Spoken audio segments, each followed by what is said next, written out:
এবার চোখ রাখবো আবহাওয়ার খবরের দিকে। গত কয়েকদিন ধরেই টানা বৃষ্টি চলছে দক্ষিণবঙ্গে।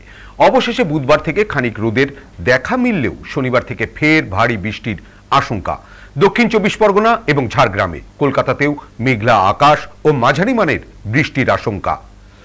দক্ষিণবঙ্গের সব জেলাতে বিক্ষিপ্তভাবে বজ্র বিদ্যুৎ সহ হালকা মাঝারি বৃষ্টির পূর্বাভাস রয়েছে বলে খবর।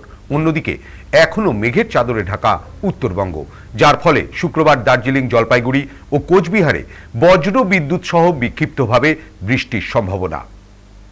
মৎস্যজীবীদের আগামী 4 দিন পর্যন্ত, আজকে থেকে আগামী 28 তারিখ পর্যন্ত সমুদ্রে যেতে মানা করা হয়েছে। 27 তারিখে প্রায় সর্বত্রই আমাদের পশ্চিম ও দক্ষিণবঙ্গের সমস্ত জেলাতে হালকা থেকে মাঝারি বৃষ্টিপাত সম্ভাবনা রয়েছে।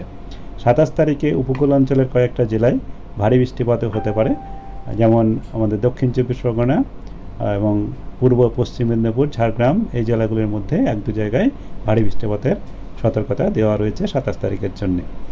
আর 28 তারিখ থেকে আবার আমাদের বৃষ্টিপাত কমবে। 2-3 দিনে এরকমই থাকবে। উত্তরবঙ্গেও 27 তারিখে কিছুটা বৃষ্টিপাত বাড়তে পারে, যেটা মূলত বজ্রগর্ভ মেঘ সঞ্চারের জন্যই হবে। আর কিছুটা আমাদের জলীয় বাষ্পও বঙ্গোপসাগর থেকে উত্তরবঙ্গের দিকে যাওয়ার সম্ভাবনা রয়েছে, যার জন্যে 1-2 জায়গায় ভারী বৃষ্টিপাত উত্তরবঙ্গেও হতে পারে, মূলত জলপাইগুড়ি, আলিপুরদুয়ার জেলাতে 27 তারিখে।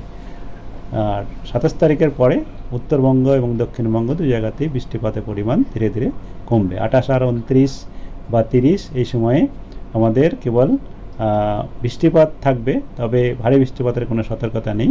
হালকা থেকে মাঝারি বৃষ্টিপাতই হওয়ার সম্ভাবনা রয়েছে।